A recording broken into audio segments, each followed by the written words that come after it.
Our book, Polarity Intelligence, The Missing Logic in Leadership, is available for purchase in bookstores everywhere. Polarity is a universal law. It can't be avoided. It's like gravity. It's all around us in our homes, our work environments, our communities, and our countries. If you misdiagnose that polarity is a problem, you can be left trying to solve the same issue over and over, never finding a sustainable solution. That's why polarity intelligence is an essential competency leaders can't afford to overlook. Having this awareness and knowledge compels us to share it with leaders like you around the world. Start your journey toward becoming polarity intelligent today. Get your copy of Polarity Intelligence, The Missing Logic in Leadership, wherever you get your books. This is the True Leader Podcast. Today, our special guest is Dr. Hannah Brandt. We dive into how leaders can have simple strategies to live a healthy and fit lifestyle. Stay tuned. Welcome to the True Leader Podcast. I'm Dr. Tracy Christofferson. And I'm Michelle Trosett. We are life and business besties, leadership coaches and mentors, and polarity intelligence experts. We're the authors of Polarity Intelligence, The Missing Logic in Leadership, and co-founders of Missing Logic. We are here to help high-achieving leaders break through leadership norms that cause them suffering at work and home. If you're looking to elevate your leadership, increasing your productivity, effectiveness, and impact, and manage your health and well-being, spend quality time with those you love, and live your best life, then you are in the right place. Our goal in this podcast is to equip you with new ways of thinking and practical and tactical strategies for succeeding at work and thriving in life. Think of this podcast as your weekly dose of personal and professional development so you can reach your full leadership potential, create a life you love, and be what we are calling a thriving, resilient, and unstoppable or true leader. If you are ready to learn and laugh a little, let's get started.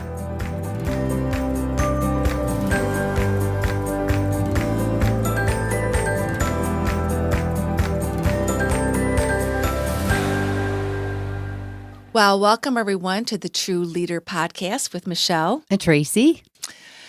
And we're back again, the dynamic duo, talking to another wonderful person. Yeah. Oh, it was such a lovely little interview with Hannah. It was. You know, it's fun to introduce someone that really enjoys our podcast. Yeah. It's fun. It's fun when your listeners become your guests. Yes. Yeah. So much.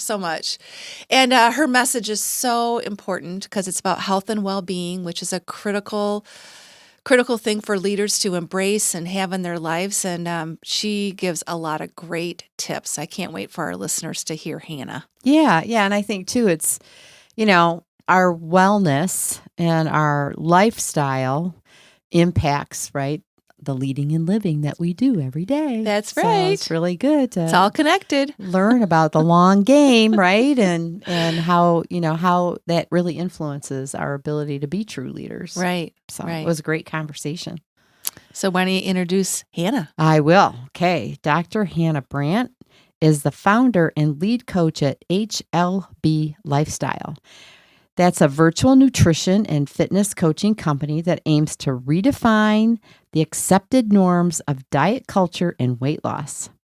And after having lost and maintained a weight loss of over 60 pounds, and I think she kept that off for over 10 years. Yes. Hannah knows that women don't need another product, program, or supplement to be successful.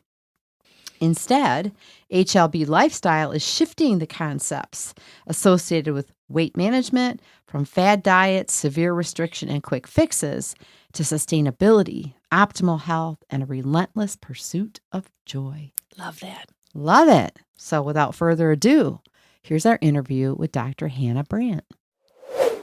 Welcome, Hannah, to the True Leader Podcast. We're very excited to have you as our guest today. Thank you so much for having me. I am so looking forward to this conversation. We are too. Yes, we are. All right. So you know what? Let's kick this conversation off with some celebration and similarities that we all three have. Mm-hmm. First of all, we all have healthcare and leadership backgrounds. Yay. I'm a nurse. I'm a nurse. Tracy's a respiratory therapist, and Hannah is a physical therapist. And we're all entrepreneurs. So we have a lot in common, girls. We do. I feel like we're a rare breed as well because no part of any schooling around healthcare teaches you how to do your own thing. No. That's for sure. That is for sure. It's called the School of Hard Knocks, right? Yeah, or what is it, like YouTube Academy? Yeah, exactly. That's so true. Well, one thing that Tracy and I know, Hannah, is that you have to have a burning desire and a lot of passion to really go out there and help people with something you really care about. So tell our listeners, what is the primary reason why you started HLB Lifestyle? It's a pretty straightforward answer is the business was an accident. I went on this journey because I was passionate about health and wellness for my own well-being. I had struggled with my weight my entire life from, child to adolescent, teenager, you name it. Weight was a constant struggle for me. I had a great family, I had a great life, but there was that always undercurrent and it just bothered me. And finally, once I graduated from grad school, I had nothing left to hide behind. You can always hide behind academics. You can hide behind pursuing, your degree. And then all of a sudden you have the degree and you're like, well, crap, I have nothing to hide behind now. So I went on my own weight loss journey. And no part of me was going to go down that path and not keep it off. I was like, I'm not looking for a trend. I am not looking for a fad, a shred, a boot camp, whatever it is that never felt aligned to me. I'm like, I'm playing the long game here.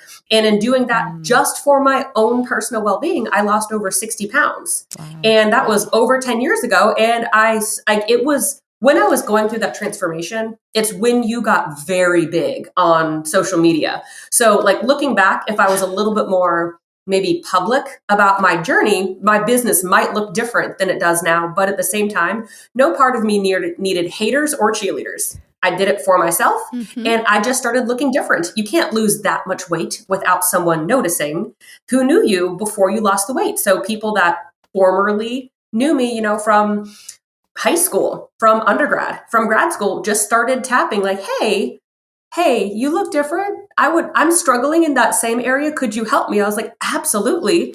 So I started just casually helping people that I knew.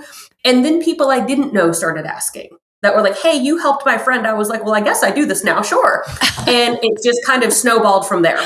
Oh, wow. That's so interesting. I love it. Yeah. I love it. All organic. That's really great. Mm-hmm. Well, and I just love that, you were doing it for you, not for anybody else, but for you. And I think that's such an essential component when you're trying to make some kind of significant change like this, right, in your life. So good for you.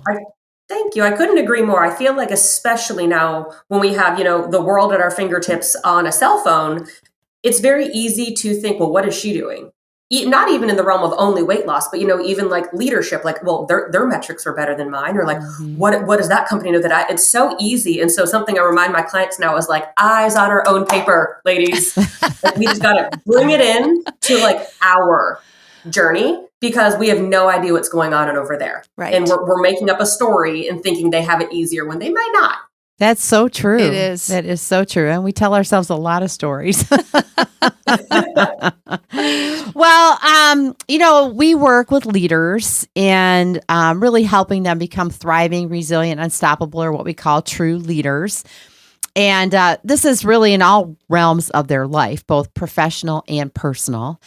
And we help them to create, kind of a dynamic, balanced blueprint so they get the most out of their professional life and their personal life. And it's not uncommon for somebody to have a weight loss, objective as a part of developing out their personal life, right? They may have let their health go, and this is one area they've gained a lot of weight. They've usually been really stressed out, right? Like different things have occurred in their lives. And so it's not unusual for them to have a weight loss goal as something that they're striving towards and actions that they're taking.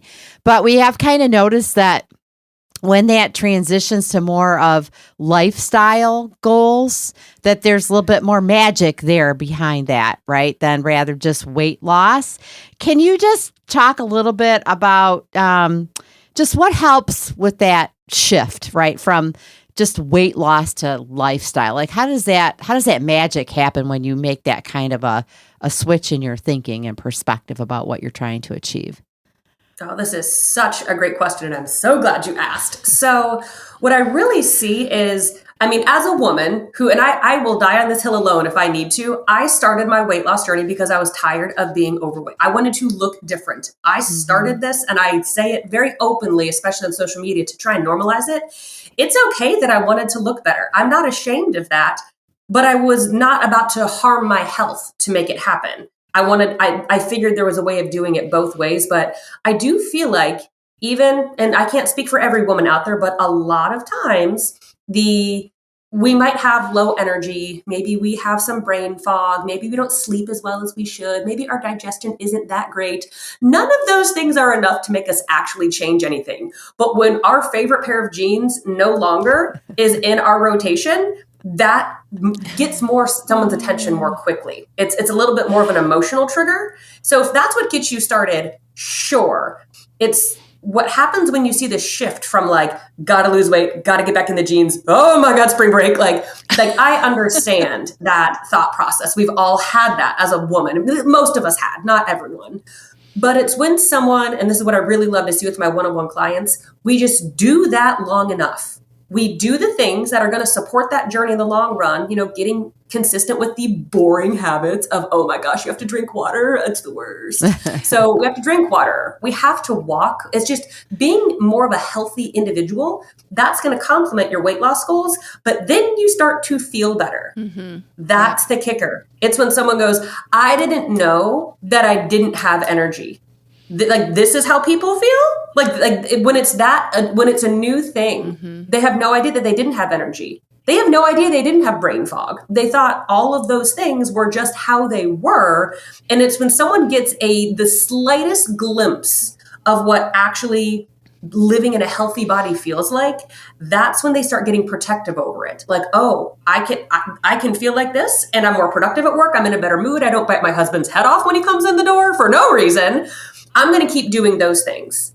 You almost have to experience it, because, at least speaking for me, if I was looking for help managing my weight, I probably wasn't going to look for the person who was like, do you want more energy? Do you want to sleep better? I'm like, those would be nice. But about these jeans, like, we kind of have to meet them where they are, knowing you got to drink the Kool-Aid a little bit long enough to actually see the bigger picture.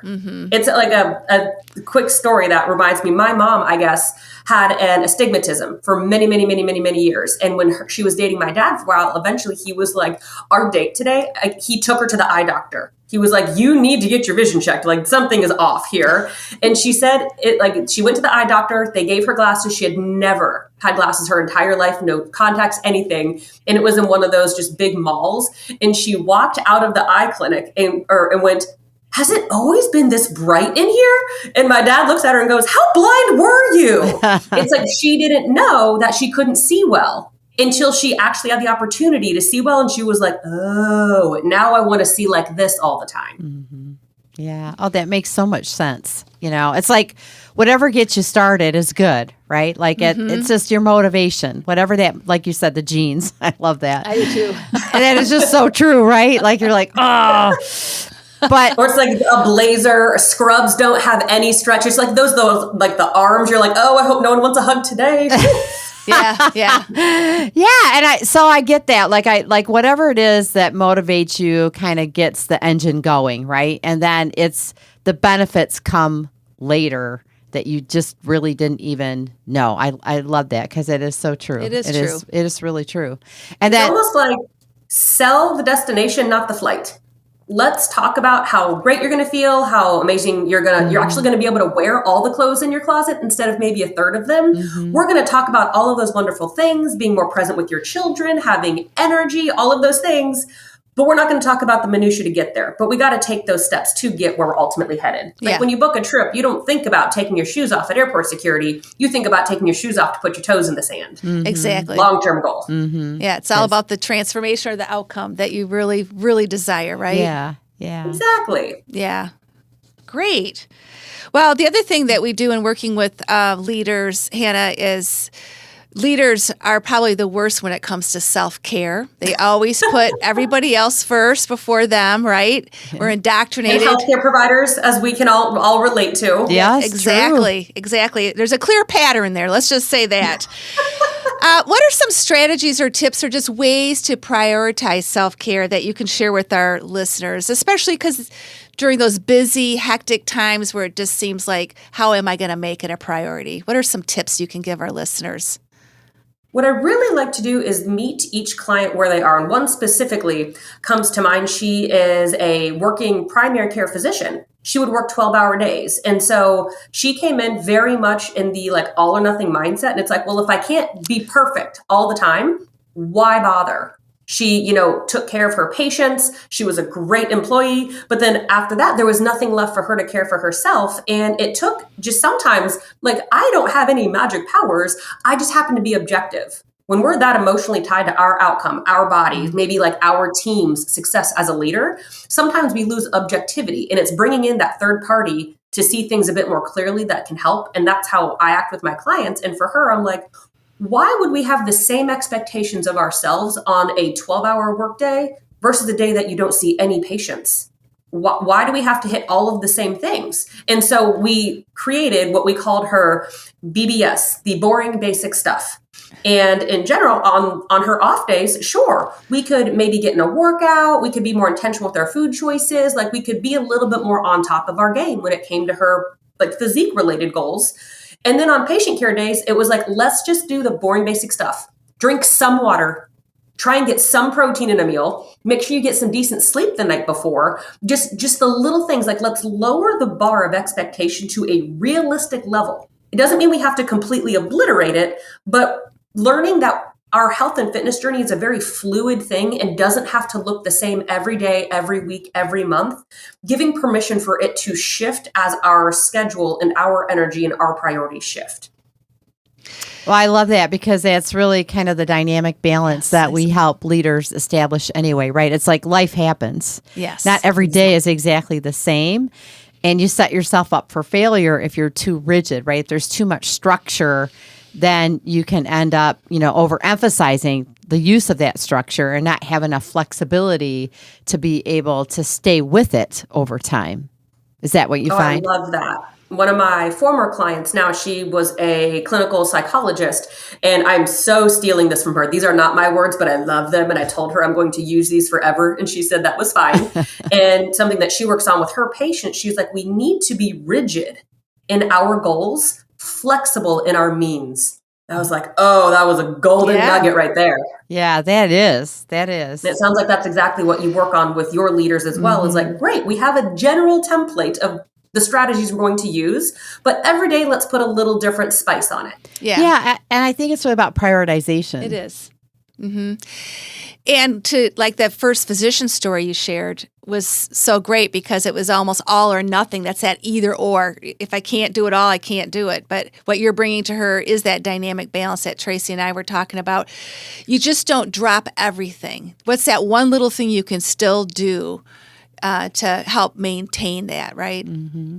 Exactly. It really is just having a balance. And something that I really like to remind, work with a lot of healthcare providers and a lot of just successful women in business, or they own their business. So very much leadership positions, is I like to remind them, and probably what they work on with their teams is if we only show up when we have the capacity and the time and the space and we can do all of it, we're only reinforcing that pattern that we can only do it when we're not that busy. Mm-hmm. We have to actually show ourselves that we can take an extra sip of water between our patient care and the world didn't stop turning. Mm-hmm. It's just like the little minimal barrier to entry of being flexible and dynamic and fluid. And it is just so interesting when like our consumers, like your clients, my clients, they're able to do that for all the ones that they support.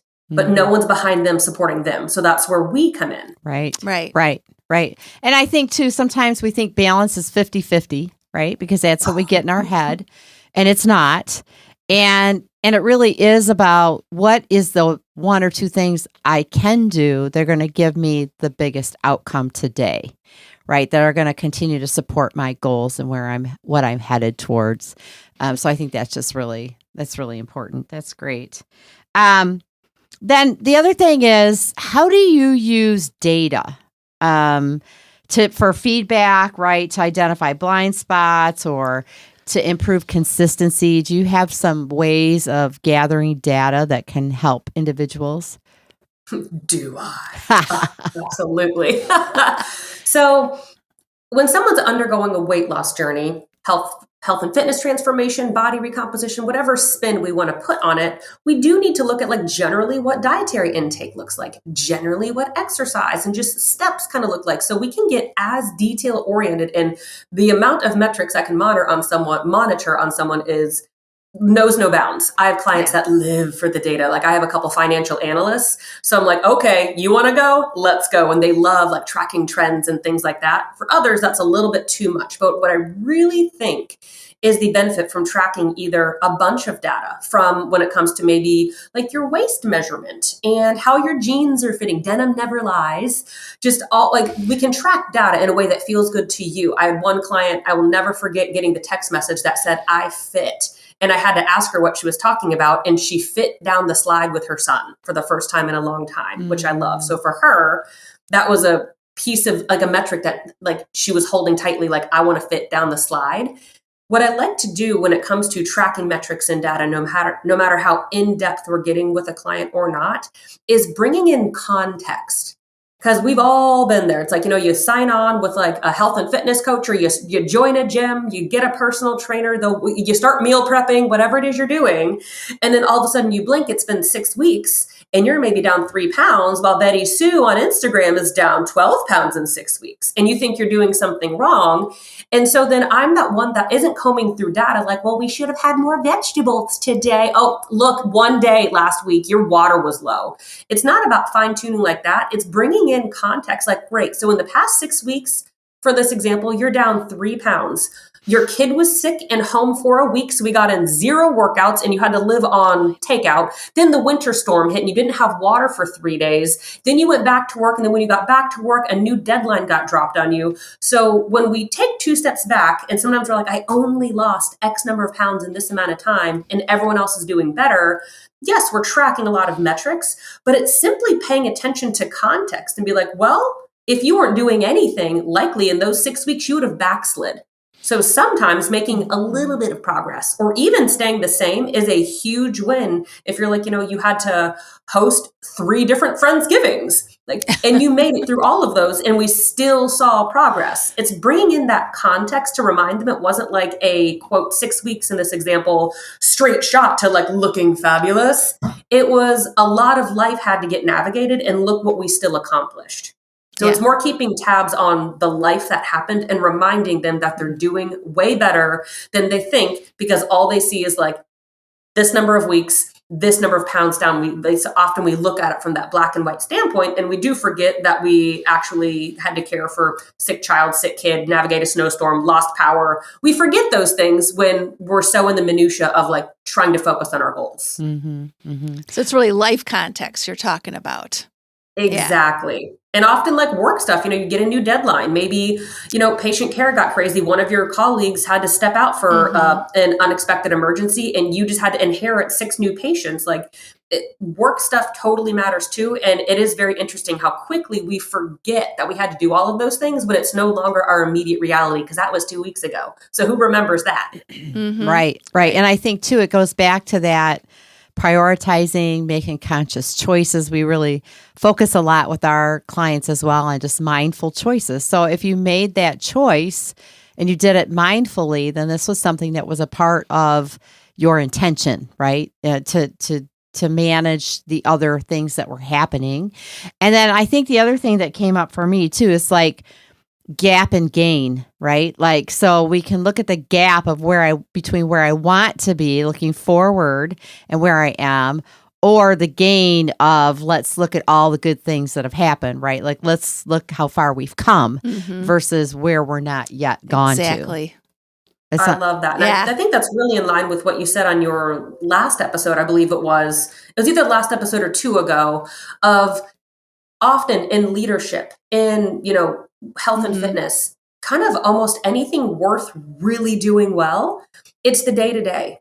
It's not the lofty goal. It's not the big thing. Like, yes, like we know where we're headed, but it's those day-to-day choices that we don't think matter all that much that actually start adding up. And I think you guys just like you said it so beautifully there.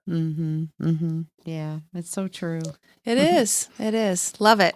Love the work that you're doing to help people, Hannah. I think it's really important. And we know the value of being coached. We are coached ourselves and we love coaching other leaders. So we know the value that that really brings to other people. So, well, and it helps, like, I think too, what you were saying about I bring the context. Yes. Right. You see the life of the individuals you work with in a different way than they see it because they're in it. It's kind of like you have that observer, right? That observer role and can bring different perspectives to what they're experiencing. Right. And I appreciate you saying that so much.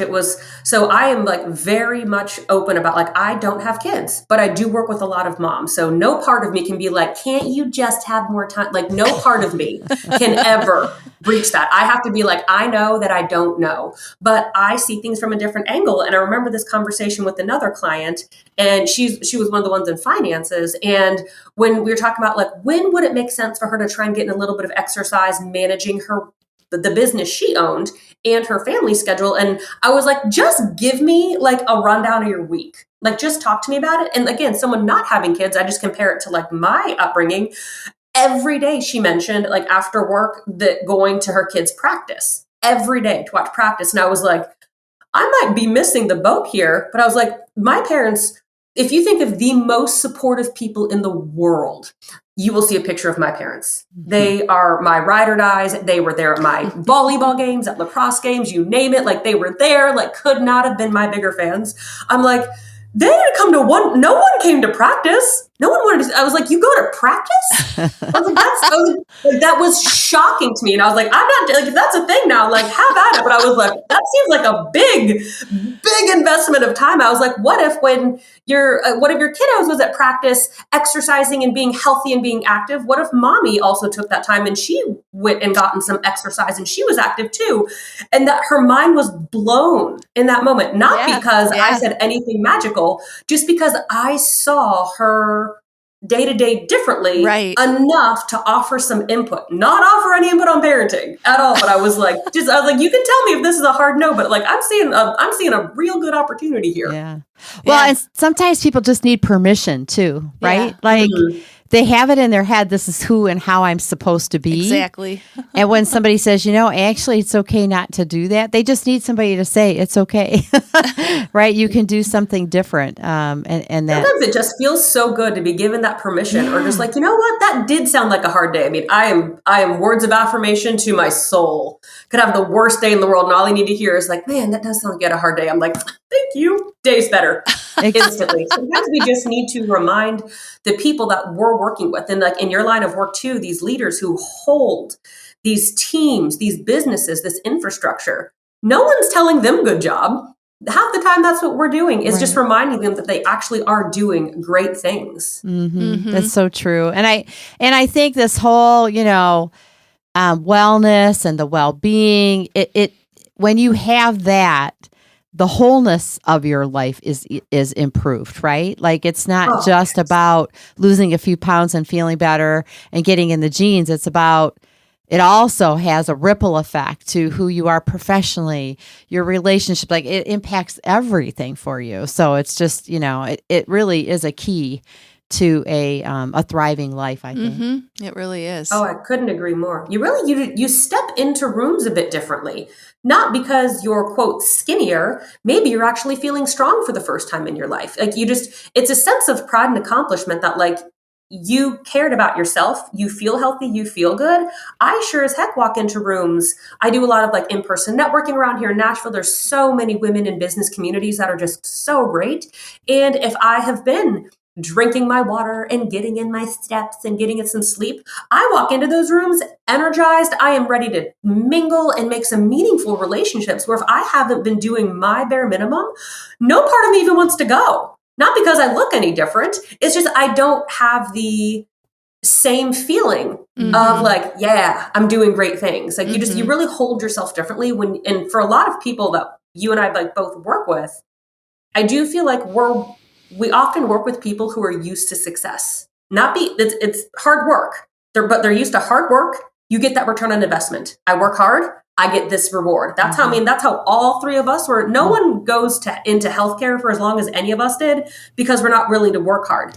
We worked really hard. We got the degree. Like we worked, you get that return on investment when you work that hard. And for so many people, when it comes to health and fitness and nutrition, they feel like they don't get that return on investment. It's like the one thing that is never given them that return. It's like the yo-yo diets, the detoxes, the shreds, all these things that just leave you kind of fatigued and disenchanted with the entire system.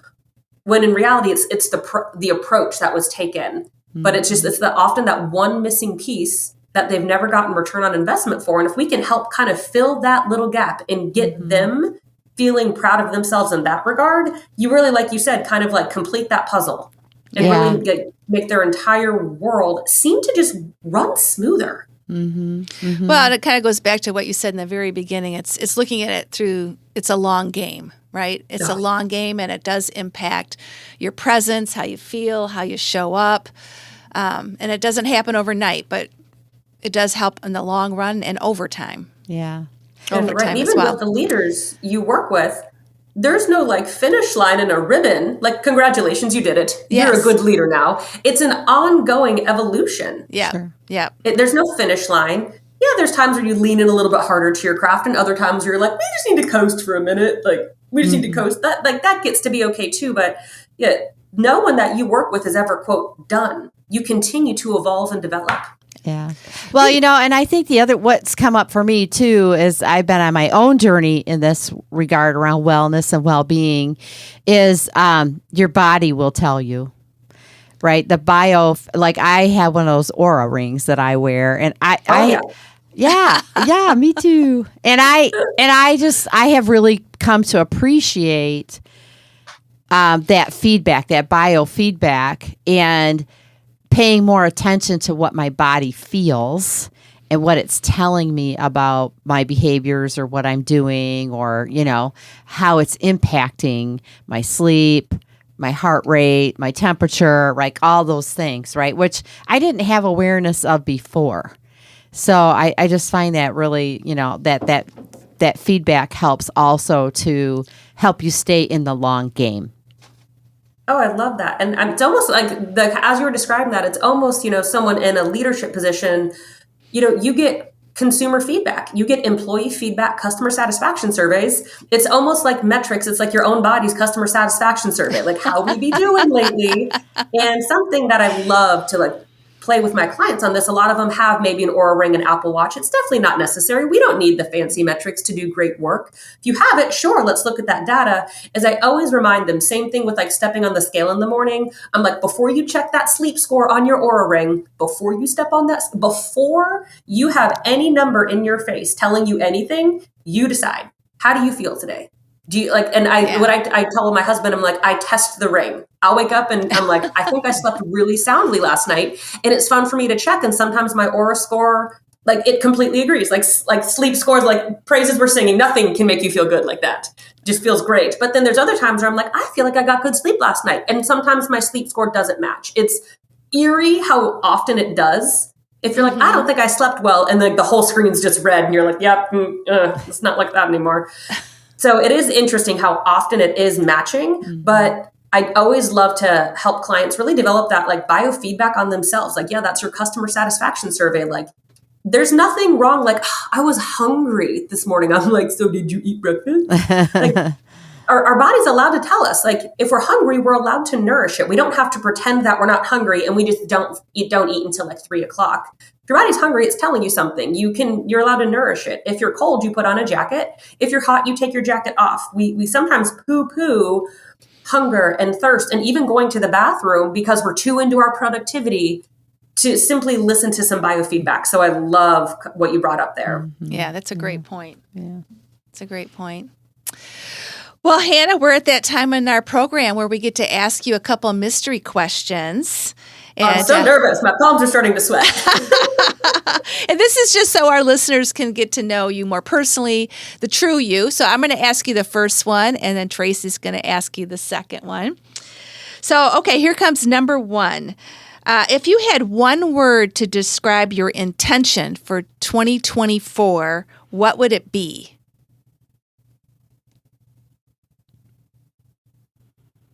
Authenticity. Okay. Ooh, that's good. That's a great word.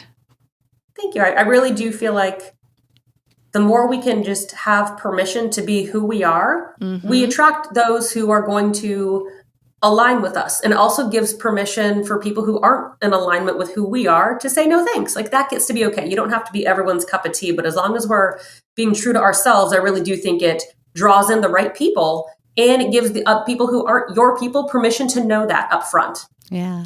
Totally That's agree. Great. That's great. Yeah. Okay, here's the second one. If any of our listeners were to come to Nashville for a visit and it was their first time, what would you tell them is an absolute must-see? Well, I hope your listeners are down for a trip, because oh my, okay. There is a place in Nashville. It is south of Nashville. I mean, it's a bit of a drive, but it is worth every minute. There's a little town called Leapers Fork. And in Leapers Fork, there is follow me here, there's a grocery store. There is a grocery store in Leapers Fork that is known to have open mic night.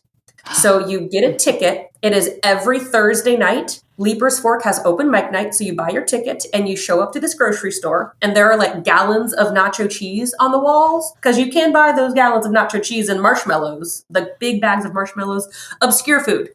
They're all on the walls, but the entire floor is like tables and chairs that don't match. Food is served on paper plates. It is like so off the beaten path. And every performer that night gets 2 songs. It doesn't matter if Carrie Underwood walks in that door and she was on the list, she would get 2 songs. It doesn't matter if it is so-and-so's 13-year-old daughter's first time ever performing in public.